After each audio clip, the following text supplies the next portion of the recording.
This morning we talked about the introduction, all of the things that I thought you might need to know. Now I want to talk about the things that Moses says about the two Adams.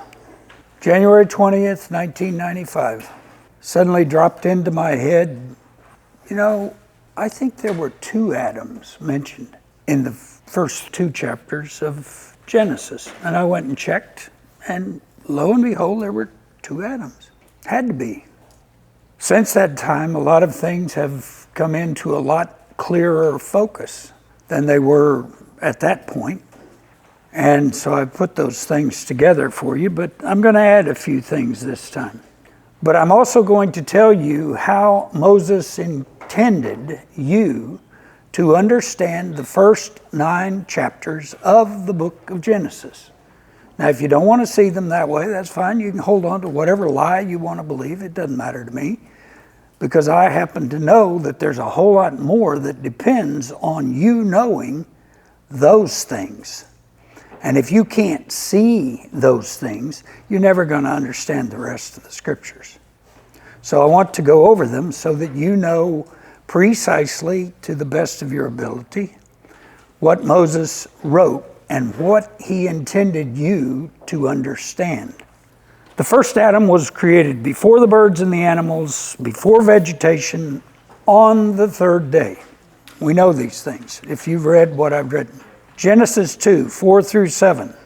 These are the engenderings of the sea of waters and the earth when they were created on the day His Majesty God made the earth and the sea of waters. Now before there was any shrub of the field in the earth, and before any vegetation of the field had sprouted, because His Majesty God had not caused rain to fall on the earth, and there was not any Adam to work the ground. So this is before shrubs and vegetation, any vegetation. But moisture went up out of the ground and watered all the surface of the ground. Then His Majesty God formed the Adam of dust from the ground and blew into his nostrils the nishma of those who are living, and the Adam became a living soul. So we know those things, right? They're written. It's clear. No question about it. Unless you want to continue believing the lie that you have heard in the church, those things are clear. Then His Majesty God said, "It is not good for the Adam to be alone. I will make a helper for him corresponding to him." Then His Majesty God formed out of the ground of the animals of the field and every flyer of the sea of waters, and He brought it to the Adam to see what he would call it. And whatever the Adam called a living soul, that was its name. So, very clear. It was before the shrubs, before the vegetation, and before the animals. So the Adam called out names for all the beasts and for the flyers of the sea of waters and for all the animals of the field. But he did not find a helper for the Adam corresponding to him. Am I missing something? It was before the animals, right? It was also before vegetation. So the only explanation that makes any sense at all is it had to be on the third day, because that's the only place, the only time where it makes any sense that it would have occurred. Because He says in Genesis 2:5, third day, before there was any shrub of the field in the earth and before any vegetation of the field had sprouted. Plain as the nose on your face. And I can tell you, because I went right up to the top of scholarship in the Bible, there is not one of them that saw that. Not a one. And I saw a lot of scholars who wrote scholarly articles and publications. Scholarly. I know, I've been there. And they have no idea. None. Why? Do you know why? Blinded. The God of this world has blinded them. It's as plain as the nose on your face if you read it. But He's blinded them. They can't see it. But moisture went up out of the earth and watered all the surface of the ground. Then His Majesty God formed the Adam of the dust of the ground, blew into his nostrils the nishma of those who are living, and Adam became a living soul. So there was no shrub, there was no vegetation on the third day. Then God said, let the waters beneath the sea of waters be gathered to one place, and let the dry ground appear. And it was so. Then God called the dry ground earth, and he called the accumulation of the waters seas. And God saw that it was good.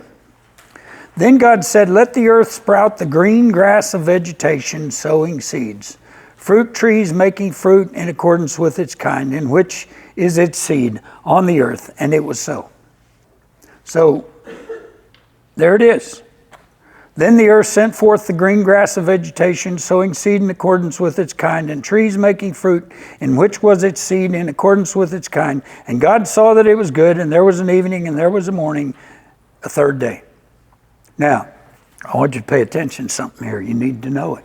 Because when you go and read this passage for yourself, you need to pay attention to one little statement that's made.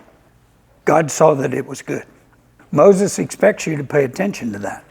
Because when you get to the sixth day, look for it. Look for it. When you get to the sixth day of creation, look for that phrase. And if any of you have your Bibles, look for it right now and tell me if you find it. So it tells you the ground appeared and then vegetation. And sometime in between dry ground and vegetation is when God created Adam on the third day. But now, on the sixth day, the other Adam was before the birds and animals. It was before vegetation, so it had to be on the third day. But here, this one is after the birds and animals, after the vegetation, and it plainly says it's on the sixth day.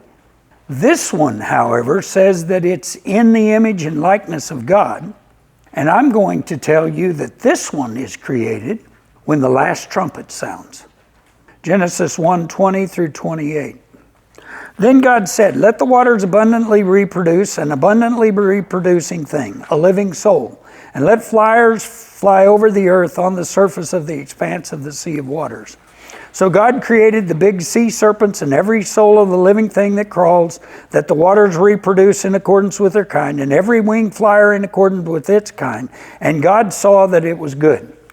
And God blessed them, saying, bear fruit and become many, and fill the waters in the seas, and let the flyer become many on the earth. And there was an evening and there was a morning, a fifth day. Now I want you to pay attention to one other thing that is said here. It says God blessed them. So I want you to look on the sixth day and see if you can find any blessing on the sixth day other than the blessing on the man who is created in the image and likeness of God. And I'm going to tell you something. You go looking for the blessing on the first Adam. Does anybody know where you can find it? Where do you think? Chapter 9? You got it. You're going to find it in the first few verses of chapter 9. Why are you going to find it there? Because the blessing was not on Adam and Eve. God did not bless them. There was no blessing on them. And Moses intentionally left the mention of their existence out, especially Eve's existence, because she was created on the sixth day, had to be, because she was created after the animals. The animals were created on the sixth day. The birds and the fish were created on the fifth day, animals on the sixth day. Eve was created right after the animals. She was created on the sixth day. There was no blessing on Adam and Eve. The blessing that comes is on the second Adam. Read it. But you're going to find there is a blessing on some of the first Adam. And you're going to find it in chapter 9. And you're going to find that it is specifically on Noah. Moses put this thing together really craftily because he didn't want prying eyes to understand exactly what he was doing. But he's told you exactly what he's doing. It's just you have to look at it from a specific perspective. Because the first chapter, he's giving you an overview of 7 days. That's an introduction. Then he starts and he tells you about the fiasco, and I do mean fiasco, of the first Adam.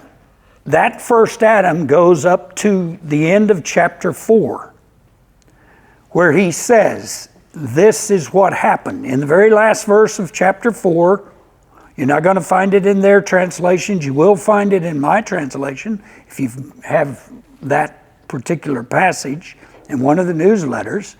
And what you will find is they distorted the truth that God had given to Adam and Eve.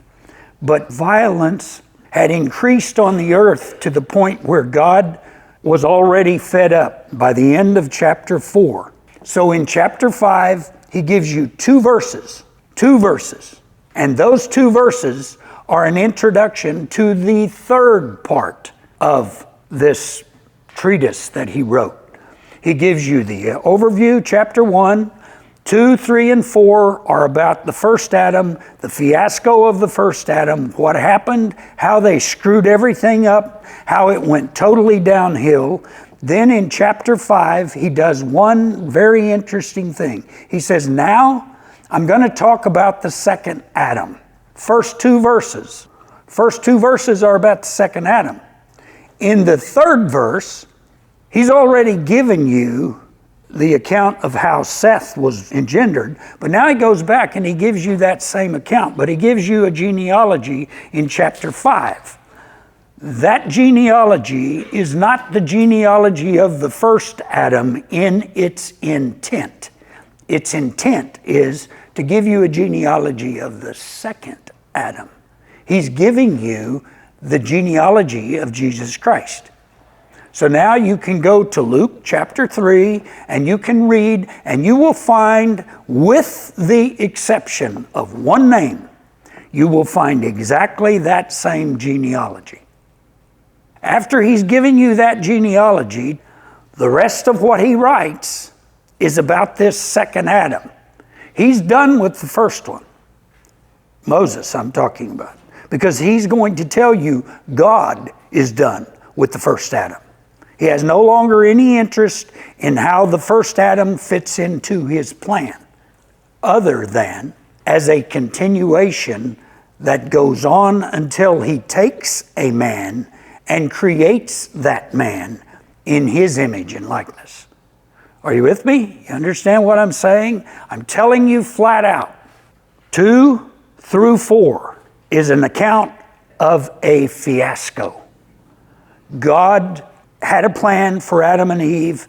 They blew it.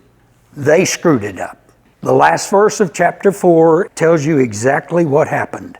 They distorted the truth beyond all recognition, and God says, I'm done with it. Chapter 6, he picks up that account. After he's given you the genealogy that is sufficient for you to understand what God did with Noah. Has to give you a genealogy so that you know who Noah is. Noah came from Seth. So the teaching was handed down. It comes down to Noah. But everybody else screwed up, distorted the whole message. So in chapter 6, what you have is you have people here on earth interacting with the messengers who have rebelled against God, and they are claiming that they have fulfilled the promise of God by engendering children for God. That's what's happening in chapter 6. At that point, God says, I'm done with it.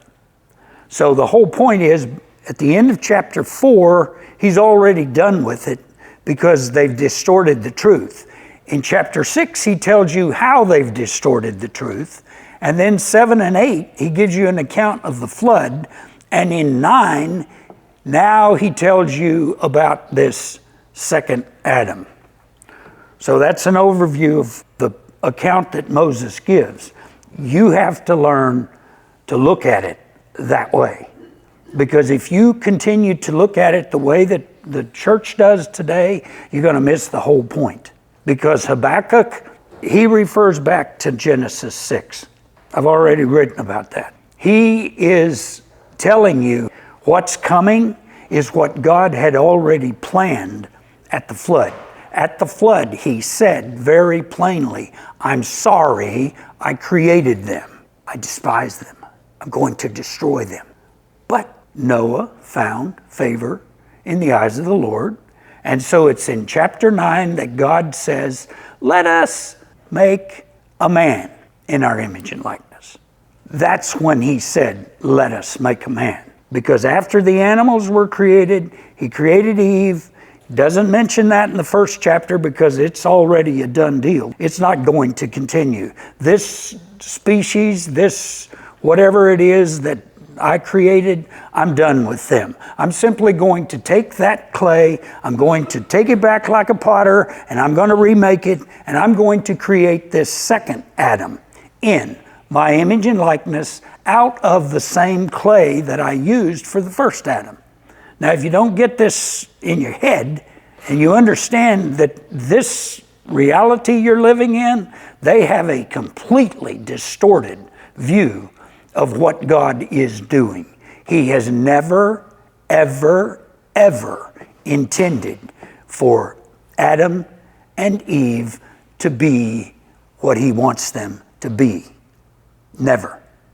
After they screwed it up and He gave them a chance and they distorted the teaching, they went off into the nonsense of Genesis 6.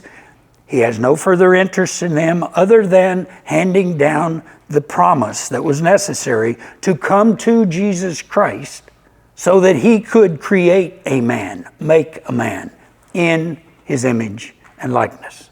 And that's what He did with Jesus Christ. This whole world has only existed 2,000 years longer because God has been in the process of taking more and more male and female believers to make them in His image and likeness.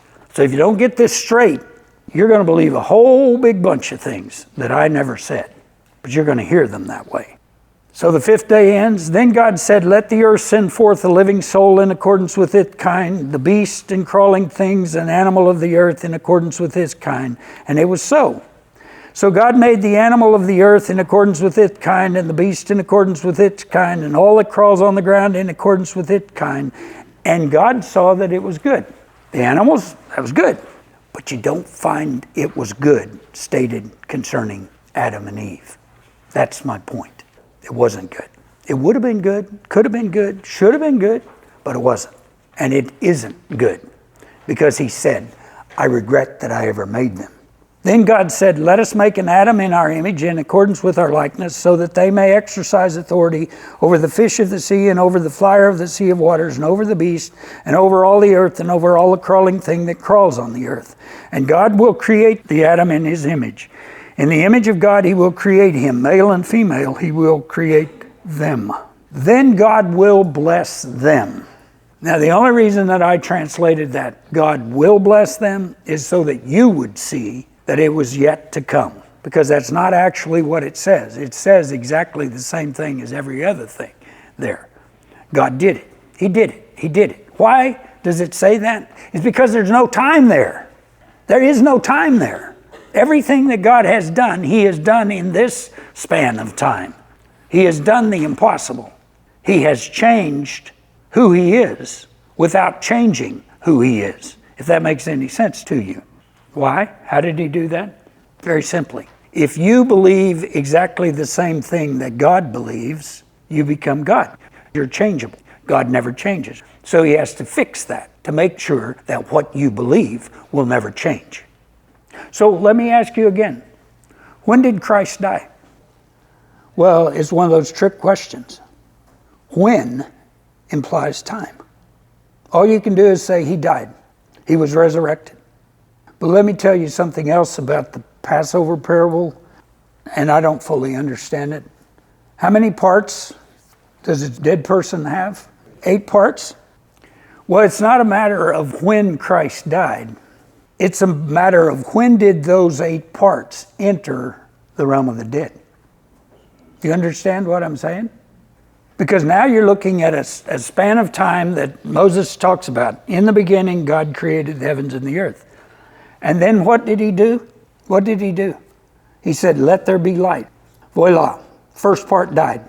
It entered the realm of the dead. First part came into the realm of the dead. We're talking about a parabolic pantomime that describes, the Passover parable describes what it is like from God's point of view. I told you before, the tabernacle is a mortuary. It's what the Egyptians carried through the realm of the dead. The sled that they pulled the Pharaoh on, and he became one with the God Osiris. But the thing that the Egyptologists do not understand, and the thing that I came to understand, was if the Pharaoh died and it took 70 days to prepare his body for burial, and then they took this body from Hatshepsut's temple on the western shore of the Nile, but you had to go over the mountain to the Valley of the Kings before they would bury it. And then you had to take it way down into the ground and you had to put it down there. I'm thinking, where did all those other parts go? We're talking about his body, which is one of his parts. We're talking about his heart. But I'm asking myself, what? This doesn't make sense. Where are those other parts? Well, they're in the realm of the dead. When did those parts reunite with the body? It wasn't until the 6th hour of the 12-hour night. And so I'm thinking, whoa, this is interesting. And then I think back to all those graphics that I gave you in the newsletters in 2003 and the Passover parable. I saw all that imagery and I'm thinking, whoa, this is pretty cool. Because the body came down in 4 BC.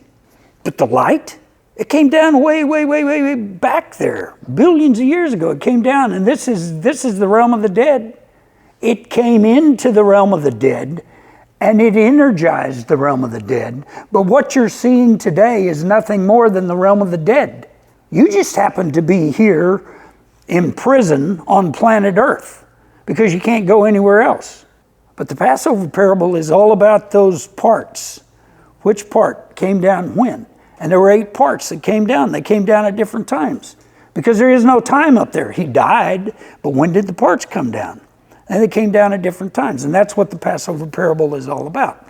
But then you get to the Gospel of John. The body seems to be lacking one part. Anybody know what the part is? The Word? Good guess. Anybody else? How about this one? Glorify me now with the glory I had with you before the world was. What he's saying is the last part that I'm missing. I'm missing something. So give me that one part and I'll be fine. I can be resurrected. And you know what that part was? Whatever put an image on the Shroud of Turin is the part he was missing. And when that part hit his body, poof, he's out of this realm into that realm, glorified. Why? Because all the parts had been brought back together, except one. What's he missing? The woman.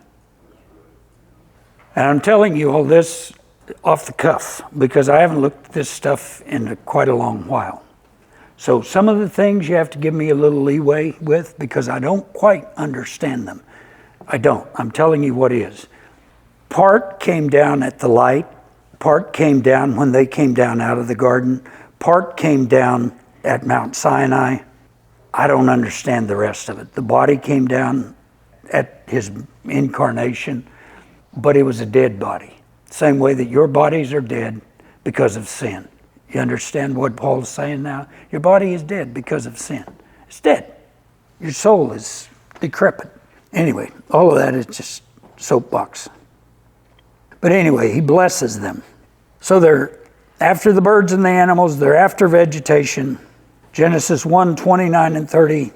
God will say, guess what? I have given you all the vegetation that is on the surface of all the earth sowing seed, and all the trees on which is the fruit of a tree sowing seed. It will become foodstuff for you. So it's obvious that that vegetation already exists.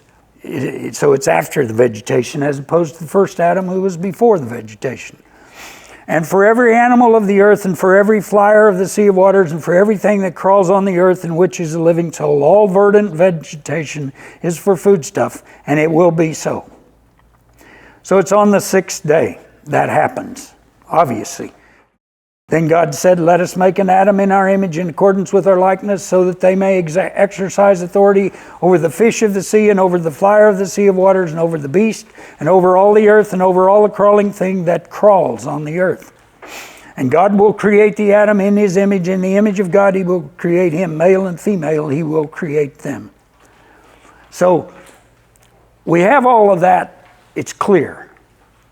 There should be no argument that that is what Moses meant. First Adam, third day, second Adam, sixth day. In the image and likeness of God, he'll create him. Well, you need to know what 1 Corinthians 15 says. That chapter talks about the first and second Adams, but you need to understand what he's saying, and understanding will eventually come. Sober up as one should and do not sin, for some have an ignorance of God. I am speaking to you about a disgrace.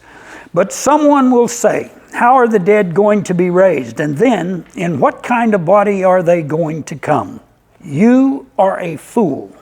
What you sow is not going to be given life if it does not die. And whatever you sow, you do not sow the body that will come to be, but a naked grain, whether it obtains the body of wheat or of any of the rest of the seeds. He's simply saying you are going to have to pass through the existence of death at the end of your physical life. And then the living body gives it a body just as he wants, and to each of the seeds its own body. So he's saying, hey, you take a seed, put it in the earth, it sprouts, and it grows. Well, we know from the parabolic statements that Jesus made concerning the parable of the sower, we know that he's talking about the word, the truth, what Moses knew, what Paul knew, what Jesus knew. He's talking about sowing the seed of the word of God. He plainly explains that. And he says, that goes into this person rejects it, goes into the next person, this person lets it wither and die, goes into another person, this person can't bear fruit because of this reason or the other, but then it goes into the fourth, and the fourth produces fruit. He's saying, hey, if you think you are better than a piece of dirt, you better check your inbox because you've got another thing coming. You aren't. You think you're great stuff, you have no idea. None what God has done. God, yes. You, no. Get it through your head. You are nothing but a piece of dirt that has been given the ability to perceive reality. And if you think you have some great ability, well, let me just say this. You're going to find out too late just how far down the totem pole you are. God does not like proud people. Sorry, he doesn't. But now he goes on to talk about the flesh, because the resurrected body does have flesh. It's not flesh and blood, it's flesh and bone. Because he has taken the first Adam, he's drained all the blood out of the first Adam, and then he's taken that body and he's crafted a new creation. An entirely new creation, because that's what he said he was going to do. Let's make an Adam in our image and likeness. That's what he's done. So Paul is explaining that. All flesh is not the same flesh, but there is in fact one flesh of men, then another flesh of animals, and then another flesh of winged creatures, and then another flesh of fish. So he's covered all of creation. He said, hey, look at this. They all have different flesh. There are also bodies. Now, he's not talking about flesh necessarily. He's talking about bodies, because all of those things have bodies. But he's talking about something that you need to understand. There are also bodies in heaven and bodies on earth. But the glory of the bodies in heaven is, in fact, different than the glory of other bodies in heaven. And then their glory is different than the glory of the bodies on earth. Why do you think he would say that? Because God has plans for us. Plans that I don't fully understand, can't fully explain because I don't fully understand them. But it has to do with the fact that we are going to be transformed into children of light. Skipping around the universe, dancing on protons, neutrons, electrons as photons. I don't get it. But yes, this is our residence. And in the same way that thoughts are somehow transferred in photons, I don't get that either. It's going to be that way after God has wiped out the first Adam. There is one glory of the sun, another glory of the moon, another glory of stars, for one star matters more than another star in glory. So also the resurrection of the dead body. It is sown with a perishable body, it arises with an imperishable body. It is sown with dishonor, it arises with glory. Glory being light. That's what it is. It is sown with infirmity, it arises with supernatural power. It is sown a soulish body, it arises a spiritual body. If there is a soulish body, there is also a spiritual body. It has been written this way: the first man, Adam, was turned into a living soul. The last Adam into a spirit that gives life. Now what he's basically saying is, in the same way that God is a spirit, you will become that same spirit. I don't understand that, don't pretend to understand that, but believe me, if Paul says that anyone who joins himself to Christ has become one spirit with Christ, I'm not telling you anything that Paul did not tell you already. But the spiritual man is not first. Now he's going back to Moses and he's saying, wait a minute, you got to be careful how you read this. Because the spiritual man is not first, as it is in what Moses wrote, but the soulish man. Then the spiritual man. The first man is out of earth, made of dirt. The second man is out of heaven. So what he's telling you is, hey, you got this account of your ancestor? Well, let me just tell you that Christ is not that first man.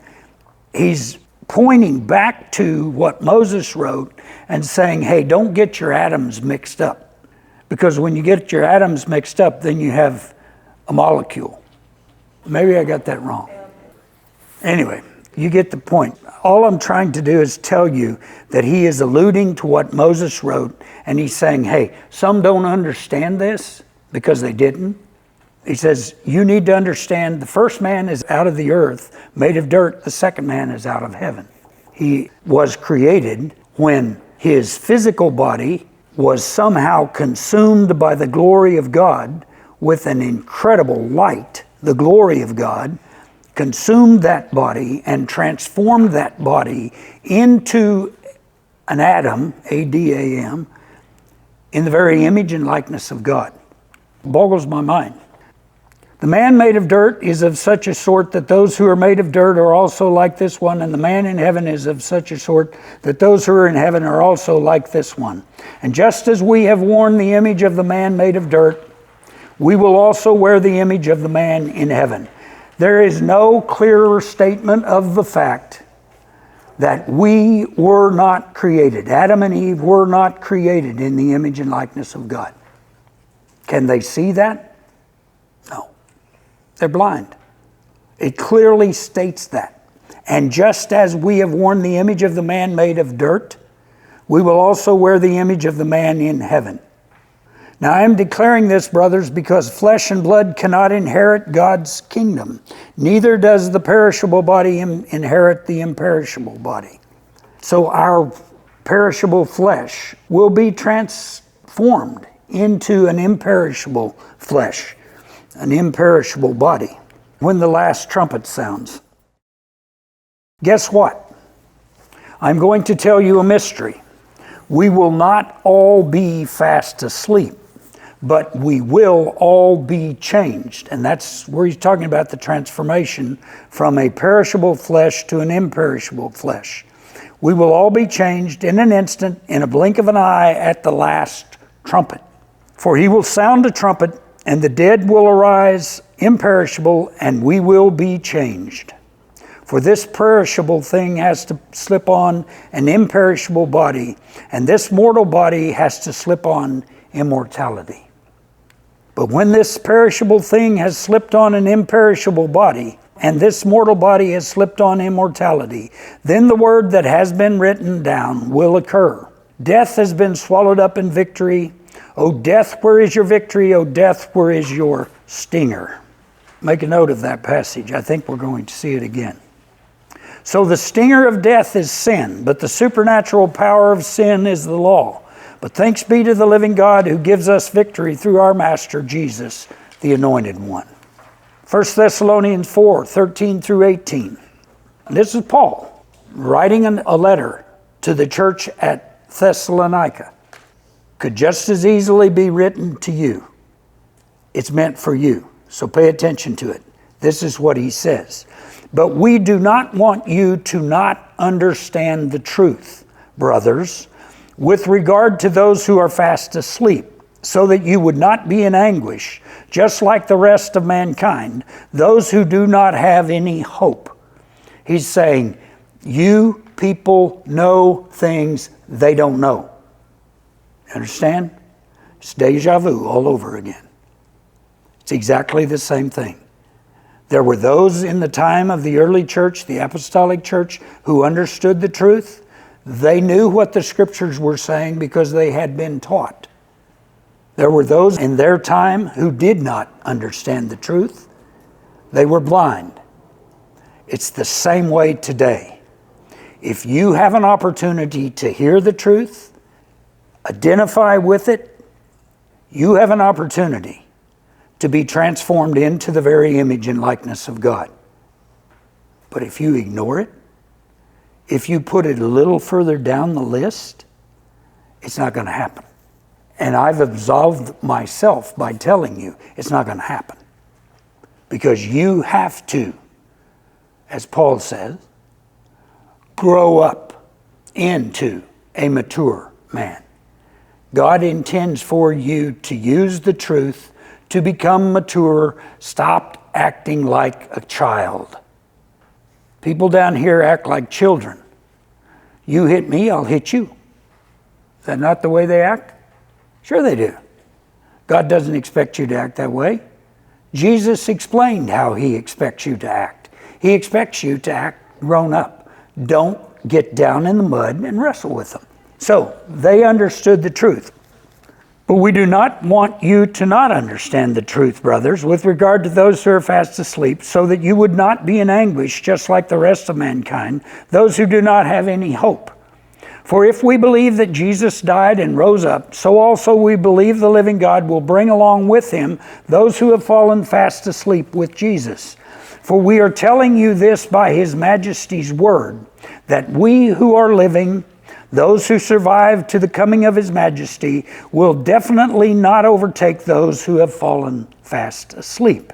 Because his majesty himself will come down from heaven at the order of a fugleman, at the declaration of a chief messenger, and at God's trumpet, and the dead in the anointed one will rise first.